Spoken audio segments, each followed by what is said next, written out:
Welcome to the Future in 15 show. I'm co-host Matt Riley. The Future in 15 show is a series of 15-minute interviews with innovators and entrepreneurs from the events industry. Thanks for joining us.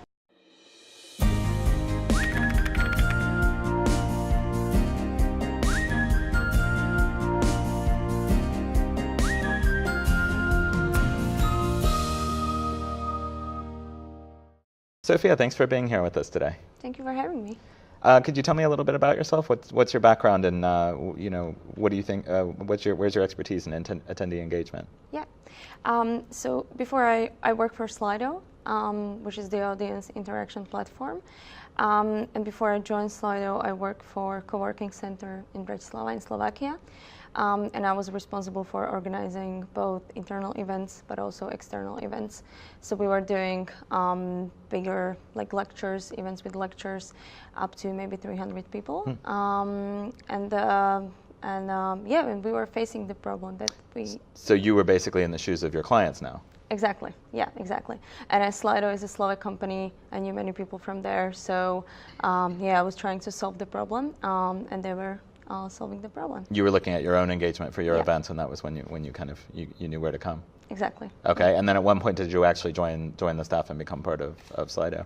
Yeah. Well, the issue we were facing was that those presentations were too informative, too educational. So we were looking for... Too educational? Yeah. Wow, that's a good problem to have. Well, when it comes to... We were facing the problem, we didn't have that many engagement points, I would say. So too dry, too much information, and not enough engagement. And also sales presentations. So actually we decided to implement Sli.do. We decided to use it for a Q&A session afterwards. And we actually presented it to the presenters as this is the standard, so you have that much time for your presentation, but there we have like 15 minutes or 20 minutes Q&A afterwards. So we were actually not really asking them, do you want to do the Q&A? But it was the essential part of the event. I like that. And did it work? It worked, yeah. The feedback got better. Some of them also used the polls. So yeah. I was going to say you wound up working for Sli.do, so it must have worked, right? Yeah, and then I joined Sli.do. Okay. Yeah. So now that you are with Sli.do, what kind of changes has your company seen in the industry over time? Are you seeing your job getting easier? Is it getting harder? What do you think? So there are like both sides how you can look at it, both when it comes to attendees and when it comes to organizers as well. The behavior of attendees, I would say it changed a lot. More of like many, they're using technology, they're using phones at the event, so it's hard for the organizers to engage them, and it's hard to actually tackle the fact that many of your attendees are using the phones and are not really maybe paying the attention. And when it comes to organizers, I mean, when we started 6 years ago, they did have a maybe idea what that kind of technology means and what you can actually do with it, but they didn't know how to use it. They were scared to use it.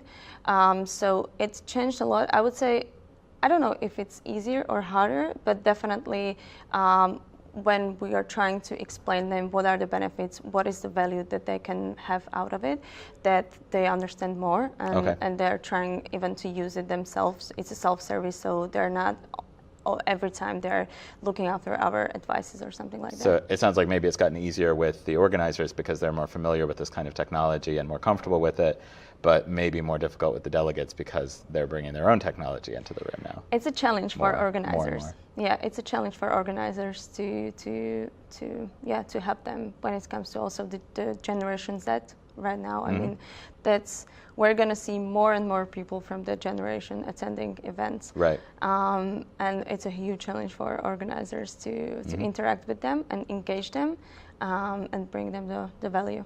So you see what you guys are doing as part of helping solve that challenge. Yeah.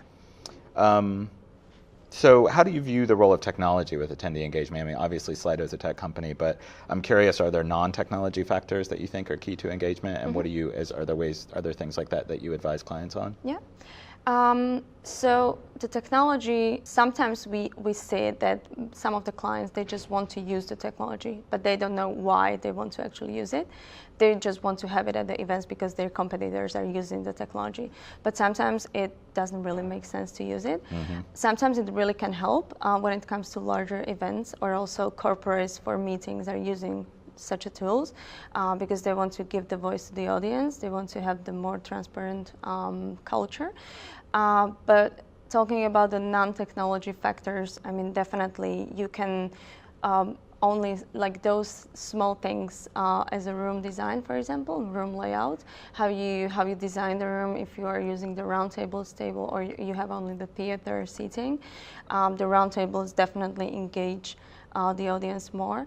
But I have a really good example actually from the meeting show. There was one session and the presenter asked the audience to discuss actionable steps, how they can actually increase their visibility in the industry, in the events industry. So she led them to discuss the steps, write it down, and discuss it. And actually, I was leaving the room as the first one. The session was finished, and people were still talking. They were still engaging. And I can imagine that they just moved to the networking session afterwards. But there was a great factor how you can actually put people together and make them to talk together and discuss their ideas. Okay. So as we've discussed, engagement has this kind of like fad mentality around it where, something that people like to talk about is something that people like to do seminars and interviews about. But there's sort of this reaction of, we've been talking about engagement forever. It's like, do it or don't, but, let's stop talking about it. Do you think engagement is a fad? Or do you think there are certain engagement tactics that have become a fad? And is there anything in terms of attendee engagement that you think we need to move on from, like yesterday? Yeah, I think definitely one of them is using the roving mic at events. The roving mic in the audience. Roving mic, yeah. I hate that. It doesn't work.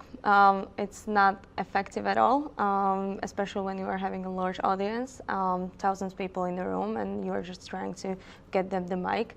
Many times they're not even waiting for the mic, and they will just shout the questions, and no one can hear the questions. So it definitely doesn't work. Either using a catch box, which is like the throwable mic, it's funny, it's engaging, or using such a tools as Sli.do. It's definitely more effective. It works, and actually it can bring the value to the audience. And that's the engagement. So I wouldn't even say anymore that using the roving mic it's a tactic when it comes to the engagement. Right. So this is definitely one of them. There's one I've heard of too. I haven't actually had the chance to use it yet, but it's called CrowdMic, and it's an app that you can download that basically turns your mobile into a microphone. So that's interesting. The organizer or the presenter, whoever downloads this app, they connect their device to the house sound, to the audio, and then everybody else who downloads it, it's moderated. So if you don't want someone to be able to ask a question, they can't. That has to actually be approved. But when someone raises their hand, they get recognized. The audio, then they can speak into their phone, and the entire room can hear them. So you're not doing that roving mic thing. Yeah. So you can feel like a rock star. Yeah, and maybe it comes down to your audience. If it's a more fun, kind of uninhibited audience, maybe you're doing something like the catchbox mic that you throw to them. And if you're a more techie audience, then maybe it's like, I've definitely had audiences that love to use an app or a technology toy of some sort. I love it. I mean, it's a mic. It works as a mic, but it's something innovative, which is great. I mean, it's a great idea. How do you think attendee engagement is going to change over the next 10 years, the next 20 years? What do you think we as event organizers can do to be ready for the audience of the future? That's a tough question to predict the future. But me personally, I think when organizers will think about, those fundamentals for me when it comes to the engagement, like why do people actually attend events? That's because they want to learn new things and they want to network with people.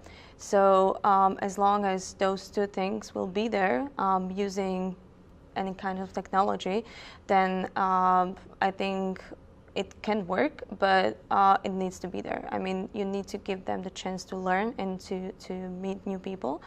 So you think the value drivers of events are not going to change radically? It's the tactics and the way that we deliver that value. I can see maybe the future in using the augmented reality. So maybe the same principle as Pokemon Go game works. So actually you are asked to follow and get a Pokemon and go to one place, and also other 20 people are asked to do the same, and actually they get to meet there together and maybe socialize. So if event organizers in the future are going to use such a event apps and will ask you to go somewhere and meet with other people and network, I can see that that could work, but it's all about the socializing. It's all about the networking and learning. So all this technology that we have in the seminar room or in the event now, that it doesn't have to get in the way. It can be leveraged, and it can actually be an engagement driver. Yeah, exactly. That's really interesting. What do you think is the most common mistake that organizers make when they're trying to drive engagement, or that suppliers make in the as on that side of the relationship? One of them is definitely that they are ignoring the fact that they should use any kind of the engagement tactics, and they're just kind of neglecting engagement in general. And they're putting the attendees should be always in the first place. Organizers shouldn't think about the event as it's organized for sponsors, for stakeholders. They're organizing the event for attendees. Yeah, I mean, even if sponsors are driving your revenue, the reason the sponsors are there is because of the attendees. Exactly. So even it's important for sponsors that they're like happy attendees who are getting actually the value. So yeah, this is one of the facts that organizers are trying to ignore. Like, yeah, we don't have to do the Q&A session. We need to just give the time to the sponsor. But I don't think so that this is the good direction where we should go. But it's also when they do the engagement, when they do any kind of engagement tactics, Q&A, or this kind of activities, they always wait for the very last minute to do the Q&A session. I would rather start taking questions from the audience in between during the presentation.